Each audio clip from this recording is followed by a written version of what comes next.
बिस्मिल्लाहिर्रहमानिर्रहीम। अस्सलाम वालेकुम एवरीवन, हाउ आर यू? उम्मीद करती हूँ कि आप सब खैरियत से होंगे। तो आज हम अपना लेसन नंबर 2 स्टार्ट करेंगे। हम पढ़ रहे थे यूनिट नंबर 1 क्वाड्रेटिक इक्वेशंस को। ठीक है, आज हम देखेंगे कि हम क्वाड्रेटिक इक्वेशंस को किस तरह से सॉल्व कर सकते हैं। अच्छा, तो पहले हम ये देख लेते हैं कि किसी भी इक्वेशन को सॉल्व करने का मतलब क्या है। By solving an equation means to find the value of unknown variable in what? किसी भी इक्वेशन को सॉल्व करने का मतलब ये होता है कि उसके अंदर जो अननोन वेरिएबल है आपने उसकी वैल्यू फाइंड करनी है। जैसे कि एक सिंपल इक्वेशन है ये लीनियर इक्वेशन। अब इस लीनियर इक्वेशन को सॉल्व करना बहुत इजी है कि आपने यहाँ पर अगर x की वैल्यू फाइंड करनी है तो आप क्या करेंगे कि सिंपली 1 को आपने उस तरफ ले गए। ठीक है, यहाँ पर अगर ये पॉजिटिव के साथ था तो उधर जाकर ये उसके इनवर्स ऑपरेटर में कन्वर्ट हो जाएगा। तो आप इसको यहाँ से इजीली x की वैल्यू फाइंड आउट कर सकते हैं। लेकिन क्वाड्रेटिक इक्वेशन क्योंकि आपको पता है उसमें सेकंड डिग्री की इक्वेशन होती है, तो वहां पर ये वाला काम करना पॉसिबल नहीं है, तो उसके लिए आपको कुछ डिफरेंट मेथड्स डिफाइन करने पड़ेंगे। So there are 3 methods to solve the quadratic equation. First one is factorisation, second one is completing square, और आखिरी मेथड जो है वो है क्वाड्रेटिक फार्मूला।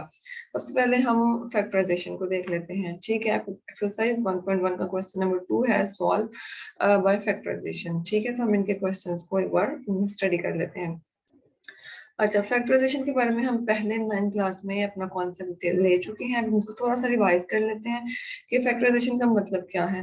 देखिए, फैक्टराइजेशन का मतलब है कि आपने फैक्टर्स बनाने हैं इस नंबर के। आपने इस नंबर को देखना होता है जो कांस्टेंट है यहाँ पर। ठीक है, एक इसको देखना होता है और एक ये जो एक्स स्क्वायर के साथ जो कॉफिशिएंट है। अब यहाँ पर एक्स स्क्वायर के साथ कॉफिशिएंट 1 है, तो आपने करना क्या होता है, आपने इन दोनों को आपस में मल्टीप्लाई कराना होता है। ठीक है, आपने कांस्टेंट को और एक्स स्क्वायर के कॉफिशिएंट को मल्टीप्लाई कराना होता है। जो वैल्यू आई वो अब यहाँ पर तो 20 ही आ रहा है, क्योंकि ये 1 के साथ मल्टीप्लाई होने के बाद 20 ही आएगा। तो हमने क्या करना होता है कि 20 के ऐसे 2 फैक्टर्स बनाने हैं कि यहाँ से आपने साइन देखना है, ये वाला साइन। ठीक है, कांस्टेंट के साथ जो साइन है उसको देखना है, और मिडिल टर्म का जो कॉफिशिएंट है उसको देखना है। मिडिल टर्म का कॉफिशिएंट 1 है। ठीक है, तो कांस्टेंट का साइन देख लिया और मिडिल टर्म का कॉफिशिएंट देखा। 20 के आपने ऐसे 2 फैक्टर्स बनाने हैं कि अगर आप उनको माइनस करेंगे तो आंसर क्या आना चाहिए, 1। ठीक है, तो माइनस करने पे आंसर आना चाहिए 1। अब आप इसको एलसीएम के थ्रू भी कर सकते हैं कि यहाँ से आप मतलब एलसीएम लेके डिवाइड करके देख लें कि 2 के डबल में 10 टाइम्स जो है वो आ जाता है, और इन दोनों को माइनस करने पे 2 नहीं आ रहा, तो उसका मतलब आपको मजीद आगे जाना पड़ेगा। इसको भी 2 से ही डिवाइड कर लें हम। 2 के डबल में 5 टाइम्स जो है वो आ गया 10। तो अब आपने अगर इन दोनों की पेयरिंग करेंगे तो ये 4 आ जाएगा। ठीक है, इन दोनों की पेयरिंग करने में 4 आ जाएगा, और 4 और 5 को आपस में ऑपरेट करेंगे तो इनको माइनस करने पे 1 आ जाता है। अब वैसे भी ये इजी है, 5 और 4 को मल्टीप्लाई करें डायरेक्टली भी आप कर सकते हैं, एलसीएम के बगैर भी इसका आंसर आ जाता है। फिर 20 के आपने ऐसे 2 फैक्टर्स बनाने थे, तो 5 और 4 को जब मल्टीप्लाई करेंगे तो 20 आएगा, उनको माइनस करने पे 1 आ जाएगा। अच्छा, अब आपने क्या करना है कि मिडिल टर्म को ब्रेक करना है। तो ये माइनस का साइन है, इस माइनस के साइन को आपने एज इट इज रहने देना है। अब देखिए, ये बाहर माइनस का साइन है तो आपको पता है कि अंदर वाले तमाम साइन ये तब्दील कर देता है। इस वजह से हमने यहाँ पर ब्रैकेट यूज करनी है। मिडिल टर्म जहाँ 1 है उसकी जगह पर आपने लगा दिया 5 माइनस 4, क्योंकि माइनस करना था ना, तो 5 माइनस 4 आपने मिडिल टर्म की जगह पर लगा दिया, और जो बाहर एक्स है उसको एज इट इज आपने रहने दिया। तो -20 इज इक्वल्स टू 0। अच्छा, अब आगे अगले स्टेप में हमें सिंपलीफाई करना है, तो इसको आपने बिल्कुल खोल लेना है। अब माइनस का साइन भी अंदर मल्टीप्लाई करा देना है, और ये जो एक्स है ना इसको भी आपने अंदर मल्टीप्लाई करा दिया। तो माइनस के साइन को पहले अंदर मल्टीप्लाई कराएं, माइनस के साइन को पहले आप 5 से मल्टीप्लाई कराएंगे तो क्योंकि 5 के साथ पहले ऑलरेडी प्लस था तो ये -5 आ जाएगा, और इस x को भी आपने अंदर 5 से मल्टीप्लाई कराया तो ये -5x आ जाएगा। ठीक है, इस तरह से इस माइनस को जब आपने यहाँ इस सेकंड माइनस के साथ मल्टीप्लाई कराया तो ये प्लस में कन्वर्ट हो गया। 2 माइनस मल्टीप्लाई होकर प्लस दे देते हैं, और साथ में 4 और x आ जाएगा। सिंपल मल्टीप्लीकेशन है -20।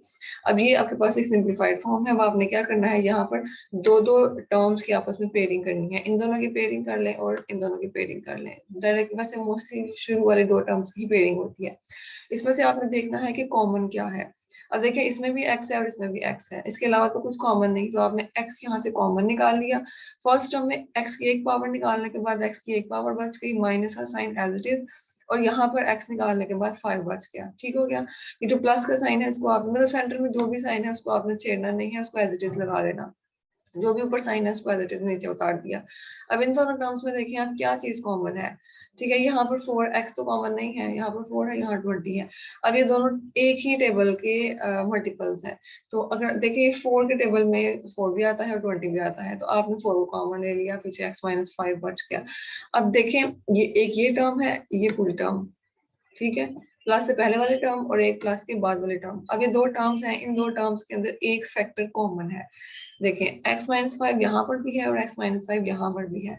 जब आपने x-5 को कॉमन ले लिया, जब x-5 को आपने कॉमन ले लिया तो जो पहली टर्म है यहाँ पर आपके पास सिर्फ x बच जाएगा, वो हमने लगा लिया।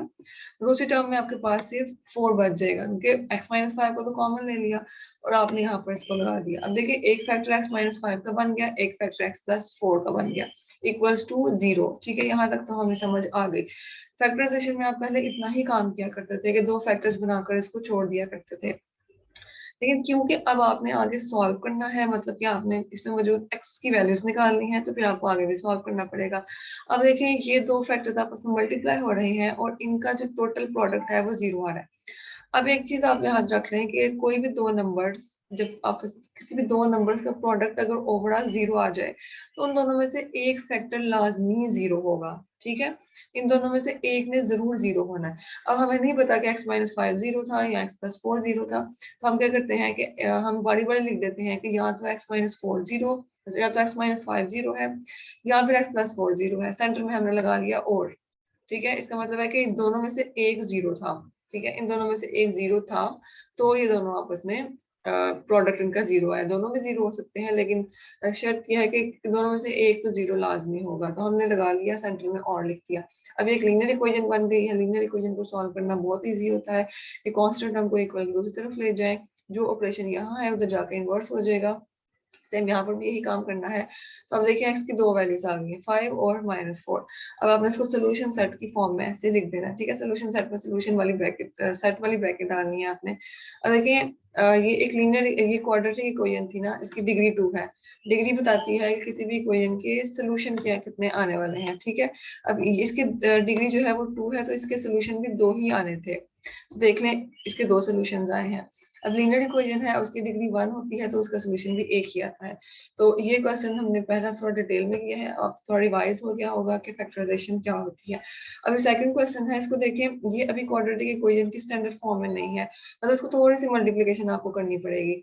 तो अब क्योंकि इक्वेशन के अंदर मल्टीप्लिकेशन की फॉर्म में कुछ नहीं होता, एडिशन सब्ट्रैक्शन की फॉर्म में होता है। तो आप देख लें कि y को अंदर मल्टीप्लाई कराएं, y को y से मल्टीप्लाई कराया तो y स्क्वायर आ जाएगा, माइनस का sign as it is, y को 5 से मल्टीप्लाई कराया तो -5 आ जाएगा। अब इन इन तमाम टर्म्स को उठाकर आप इक्वेशन की इस तरफ को ले आए। ठीक है, इक्वेशन की एक तरफ ले आए, ये यहाँ पर प्लस में था, यहाँ माइनस, मतलब जो भी साइंस थे वो जाके इन्वर्स हो जाएंगे, तो ये 0 आ जाएगा। अब जो सेम वेरिएबल के साइन थे, देखिए ये सेम वेरिएबल है y स्क्वायर, इनकी कॉफिशिएंट्स आपस में ऐड या सब्ट्रैक्ट हो जाती हैं। तो ये सब्ट्रैक्शन हो रही है, तो इसका कॉफिशिएंट 3 है, इसका कॉफिशिएंट है 1, तो 3 -1 2 आ जाएगा। साथ में वेरिएबल को आपने एज इट इज लगा लिया। अच्छा, उसके बाद है 5y, ये एज इट इज आ, क्योंकि इसके साथ ऐड या सब्ट्रैक्ट करने के लिए कुछ भी नहीं है। अच्छा, अब अगर आप इस वाले को देखें, ये दो टर्म्स हैं, अब दो टर्म्स हैं और तीसरा कांस्टेंट टर्म मौजूद नहीं है, इसका मतलब यहाँ आप वो वाली फैक्टराइजेशन नहीं कर सकते जो कि पेयरिंग बनाने वाली होती है। यहाँ पर आप कुछ और करेंगे। यहाँ अगर आप देखें तो ये दो टर्म्स हैं, इनमें से यकीनन कुछ कॉमन आता होगा। देखिए यहाँ पर भी y है और यहाँ पर भी y है, तो इन दोनों में से आप y की एक पावर कॉमन ले सकते हैं। लेकिन यहाँ पर ये 2 है और ये 5 है, तो ये तो एक दूसरे के मल्टीपल्स है भी नहीं, तो इनको नहीं दिया जा सकता कॉमन। तो अब देख लें y कॉमन लेने के बाद पीछे पहली टर्म में क्या बचा, पहली टर्म में 2 बचा और y की एक पावर बची। जो साइन सेंटर में है उसको आपने एज इट इज नीचे उतार लेना है, और यहाँ पर y की एक पावर कॉमन लेने के बाद y बिल्कुल खत्म हो जाएगा और 5 बचेगा। अब देखिए यहाँ पर वही वाला काम हो रहा है कि दो फैक्टर्स आपस में मल्टीप्लाई हो रहे हैं, इनका प्रोडक्ट आ रहा है 0 के इक्वल। तो इसका मतलब है कि इन दोनों में से एक लाजमी 0 होगा, यहाँ तो y 0 होगा या ये दूसरे वाला फैक्टर 0 होगा। तो हमने बड़ी बड़ी दोनों को 0 लिख दिया। अब ये एक लीनियर इक्वेशन थी, तो इस लीनियर इक्वेशन को आप इजीली सॉल्व कर सकते हैं। सॉल्व करने के बाद आपने यहाँ पे सोल्यूशन सेट लिख दिया। ठीक है, अच्छा, अब इस क्वेश्चन को देखें, ये भी आपके पास है तो क्वाड्रेटिक इक्वेशन से पता लग रहा है कि एक सेकंड डिग्री का वेरिएबल है, एक फर्स्ट डिग्री का वेरिएबल है और एक कांस्टेंट टर्म है। लेकिन इसकी थोड़ी सी रीअरेंजमेंट करनी पड़ेगी। रीअरेंजमेंट करनी है तो आपने यही याद रखना है कि जो एक्स स्क्वायर का कोफिशिएंट है उसको पॉजिटिव रखना है। तो एक्स स्क्वायर के कोफिशिएंट को यहीं पर रहने देंगे, इसको पॉजिटिव रखना है और बाकी इन दोनों को उठाकर यहाँ ले आए आप। ये यहाँ पर माइनस में था, उधर जाकर प्लस में हो जाएगा। ये यहाँ पर अगर पॉजिटिव है तो उधर जाकर ये नेगेटिव हो जाएगा। ठीक है, इनके पास इनवर्स ऑपरेटर्स ऑपरेट हो जाने हैं, तो बस इनवर्सेस का आपने ध्यान रखना है। अच्छा, अब ये राइट हैंड साइड पे सारी इक्वेशन बन गई, लेकिन इक्वेशन की स्टैंडर्ड फॉर्म तो लेफ्ट हैंड साइड पे होती है, तो आप इसको सीधा कर सकते हैं, कोई इशू नहीं है। तो हमने इसको सीधा करके एक स्टैंडर्ड फॉर्म पे इक्वेशन लिख ली। अब इसको भी आपने वही वाला काम करना है। कैसे करते हैं कि कांस्टेंट टर्म को देखना है और एक्स स्क्वायर का कोफिशिएंट देखना है। इन दोनों को आपस में आपने करा लिया मल्टीप्लाई, ठीक हो गया। इन दोनों को मल्टीप्लाई कराने के बाद आपके पास वैल्यू आई है 68। अब 68 के आपने दो फैक्टर्स बनाने हैं। कैसे फैक्टर्स बनाने हैं, यहाँ कांस्टेंट के साथ वाला साइन देखना है और एक्स स्क्वायर के साथ, एक्स के साथ वाला आपने कोफिशिएंट देखना है। यानी 68 के ऐसे दो फैक्टर्स बनाने हैं कि जब आप उसको माइनस करेंगे तो आंसर आना चाहिए 32। ठीक है। अच्छा, अब आप इसका एलसीएम बहुत इजीली ले सकते हैं। क्या आंसर आया था, 68 आया था, तो 68 को अब आपने एलसीएम में लिखना है, तो आप इसको डिवाइड करके देख लें। हम एलसीएम में सबसे छोटे टेबल से स्टार्ट करते हैं, तो ये एक इवन नंबर है तो इसको आप सबसे छोटे इवन नंबर से डिवाइड कर लें। 2 के टेबल में 3 टाइम्स आ जाता है 6 और 4 टाइम्स आता है 38। सबसे पहले आप इन दोनों को ऑपरेट करके देख लें, क्या इन दोनों को माइनस करने पे 32 आ रहा है। तो अगर आप 34 और 2 को माइनस करेंगे तो बिल्कुल 32 आ जाता है। इसका मतलब है कि आपको आगे प्रोसीड करने की कोई जरूरत नहीं है। आप इस मिडिल टर्म को ब्रेक कर देंगे 34 माइनस 2 में। अच्छा, आप देखें, आप गौर करें कि जो बाहर है यहाँ पर अब प्लस का साइन है। प्लस का साइन है इसलिए मैंने आगे ब्रैकेट यूज नहीं की, क्योंकि प्लस के साइन से कोई फर्क नहीं पड़ता। प्लस का साइन आपके साइंस को तब्दील नहीं करता, माइनस करता है, इसलिए आपको माइनस के लिए ब्रैकेट यूज करनी पड़ती है। तो इस तरह से हमने डायरेक्टली इसको 32 को 34 x माइनस 2 x की फॉर्म में लिख लिया। क्योंकि माइनस का साइन नहीं है तो वो डायरेक्टली भी लिखा जा सकता है। अब आपने इनकी वैसे ही पेयरिंग करनी है, दो दो की पेयरिंग कर लें। यहाँ से आप देखें 17x कॉमन आ गया है। ये जो साइन सेंटर में है ना, इसको नहीं आपने छेड़ना, इस साइन को आपने एज इट इज नीचे उतार देना है। ठीक है, तो ये साइन एज इट इज नीचे आ गया। यहाँ पर अगर आप देखें तो 2 और 4 एक ही टेबल के मल्टीपल्स हैं, तो आपने कॉमन ले लिया। अब एक ये टर्म है पूरी माइनस से पहले वाली, एक माइनस के बाद वाली टर्म है, तो इन दोनों में से एक फैक्टर कॉमन है। x प्लस 2 यहाँ पर भी है और यहाँ पर भी है, इन दोनों को आपने कॉमन ले लिया।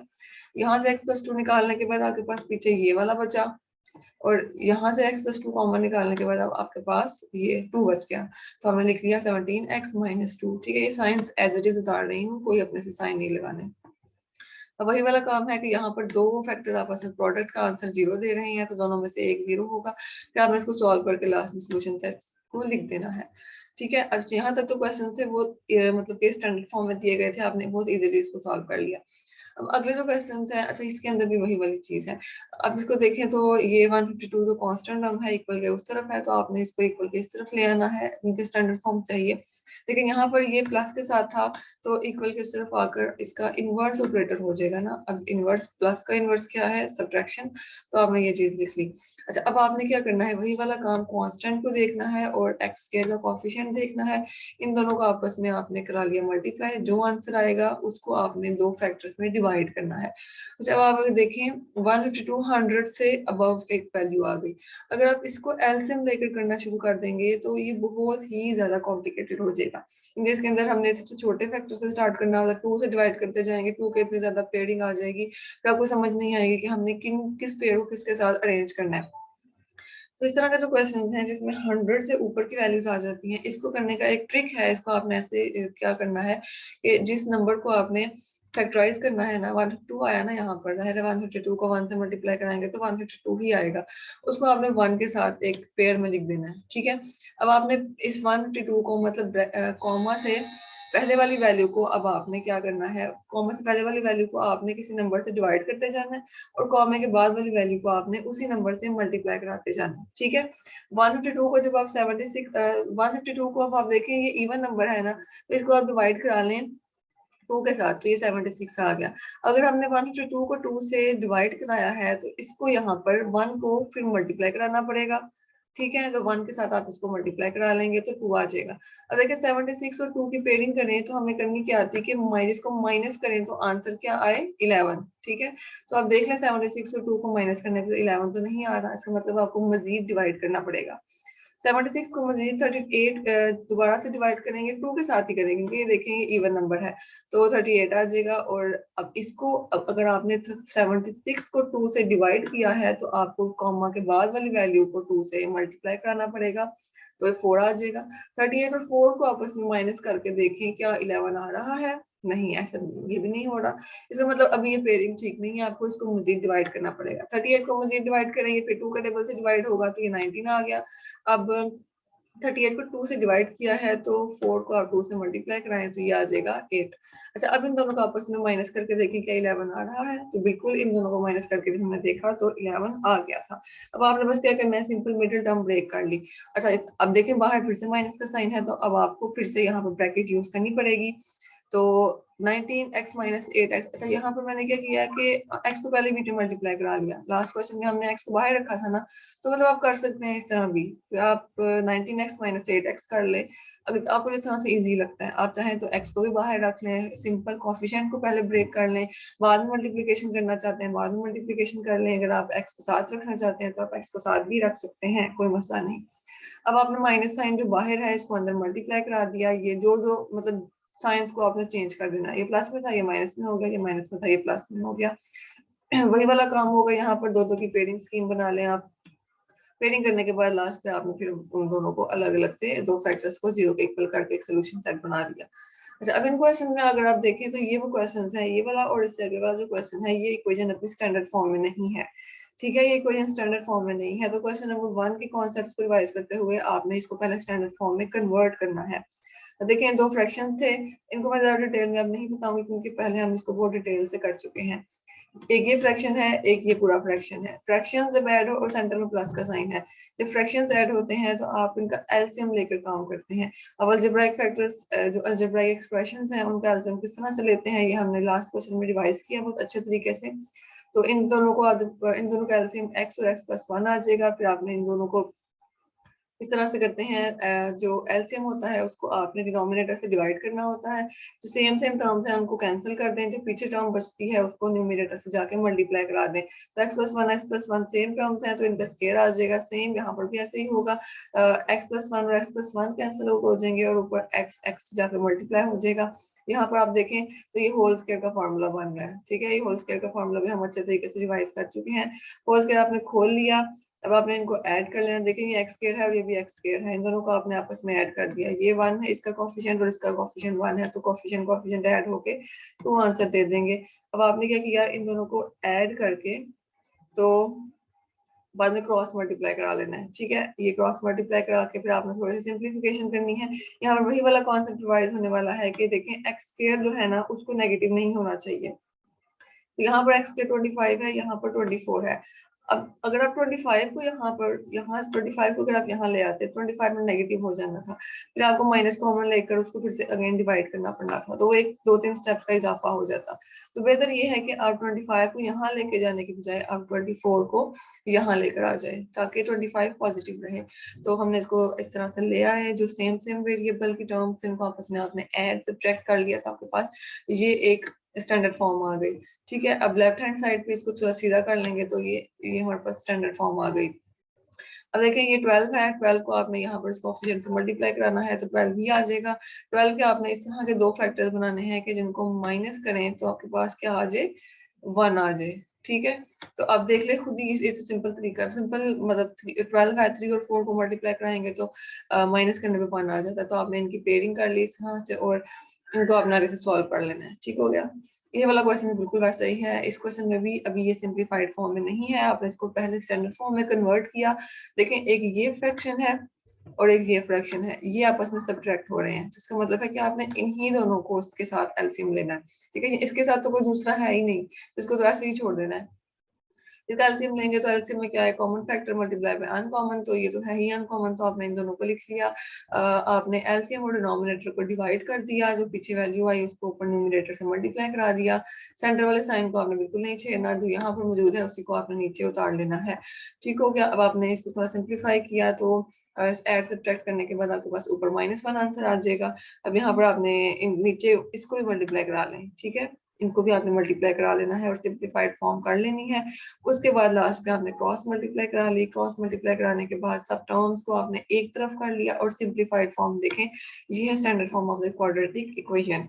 अब इसको आपने क्या करना है, बिल्कुल उसी मेथड से ये जो है कांस्टेंट टर्म है, इस कांस्टेंट टर्म को आपने ये एक्स के कोफिशिएंट के साथ आपने मल्टीप्लाई करा देना है, ठीक है। कांस्टेंट टर्म एक्स के कोफिशिएंट के साथ मल्टीप्लाई हो गई तो 15 मल्टीप्लाई बाय 2 क्या आ गया, 30। इसका मतलब आपने 30 के ऐसे दो फैक्टर्स बनाने हैं कि जिसको आपने ऐड किया तो आ गया 13, ठीक हो गया। तो आपने ऐसे दो फैक्टर्स बना लिए, तो 30 को आपने डिवाइड करके देख लेना है, पहले 2 से डिवाइड करते हैं, 15 आया, 15 और 2 को अगर आप माइनस प्लस करेंगे तो किसी सूरत 13 नहीं आ सकता। इसका मतलब आपको आगे जाके मजीद इसको डिवाइड करना पड़ेगा। 3 के टेबल से डिवाइड करेंगे तो ये आ जाएगा। अच्छा, यहाँ पर दो तरह की पेयरिंग स्कीम बन सकती है। देखिए, आप 2 को 3 से मल्टीप्लाई करें तो क्या आ जाएगा, 6, और साथ में दूसरा वाला जो फैक्टर है वो है 5। अब देखिए, अगर आप 6 और 5 को ऐड करेंगे तो किसी भी सूरत 13 नहीं आ सकता। इसका मतलब है ये वाली पेयरिंग स्कीम गलत है, आप इस वाली पेयरिंग स्कीम के साथ काम नहीं कर सकते, तो पेयरिंग चेंज कर लें। अच्छा, अगर हम ऐसे करें, 2 को आप 3 के साथ अगर मल्टीप्लाई करा लें तो क्या आ जाएगा, 10 आ जाएगा। सॉरी, 2 को अगर आप 5 से मल्टीप्लाई करा लेंगे तो 10 आ जाएगा पीछे, और 3 बच जाएगा। अच्छा, अगर आप 10 और 3 को ऐड करेंगे तो आंसर 13 आ जाएगा। इसका मतलब है ये वाली पेयरिंग बिल्कुल ठीक है, ठीक है। तो अब आपने ऐसे ही कर लेना है, ये फिर से अगेन देखिए माइनस साइन है तो आपको फिर ब्रैकेट यूज करनी पड़ेगी। तो 10 + 3 मिडिल टर्म ब्रेक कर ली, इनको सिंप्लीफाई किया आपने, तो लास्ट में आप देखेंगे कि आपका आंसर आ जाएगा, ठीक है। तो यहाँ तक हमने आज का काम करना है, आप इसको ध्यान से देखिए, समझें, जिस चीज़ की समझ नहीं आए आप मुझसे इसके बारे में पूछ सकते हैं। तो अपना बहुत सारा ख्याल रखिएगा, और जो क्वेश्चन समझ नहीं आई आप उसको एक बार प्रैक्टिस करें, जो समझ नहीं आई आप पूछ सकते हैं। तो अपना बहुत सारा ख्याल रखिएगा, और अल्लाह हाफिज।